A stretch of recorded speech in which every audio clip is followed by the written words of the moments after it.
بسم اللہ الرحمن الرحیم۔ ٹرمپ کی حلف برداری کی تقریب اور بلاول کا دعوت نامہ۔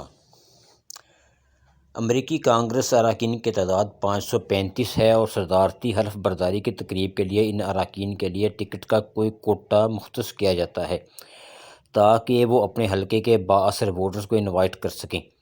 ہاؤس اراکین 2 سال کے لیے منتخب ہوتے ہیں۔ زیادہ تر ان کی جیت کا انحصار ان کی اسٹیٹ میں پارٹی کی پوزیشن پر ہوتا ہے، اس لیے بہت کم ایسا ہوتا ہے کہ پچھلے الیکشن میں جیتا ہوا شخص اگلے الیکشن میں ہار جائے۔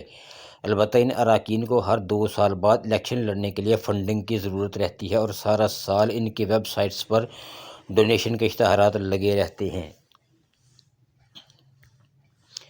تیسری دنیا کے احساس کمتری میں مبتلا سیاستدان ان کانگریس اراکین کے لیے لاٹری کا ٹکٹ بن جاتے ہیں، کیونکہ تیسری دنیا کے سیاستدانوں کو اپنے عوام کے سامنے پھڑے مارنا ہوتی ہیں کہ وہ امریکی صدر کی حلف برداری کی تقریب میں جا رہے ہیں، چنانچہ وہ مہنگے داموں یہ ٹکٹ خرید لیتے ہیں۔ بلاول نے بھی ایسے ہی ٹکٹ خریدا ہے۔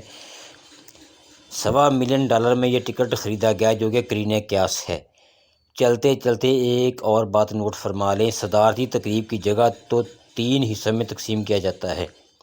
نمبر 1، ٹیبل اور چیئرز والا سیکشن، جہاں خاص لوگ انوائٹڈ ہوتے ہیں، جن میں اعلیٰ سرکاری شخصیات اور اراکین کانگریس شامل ہیں۔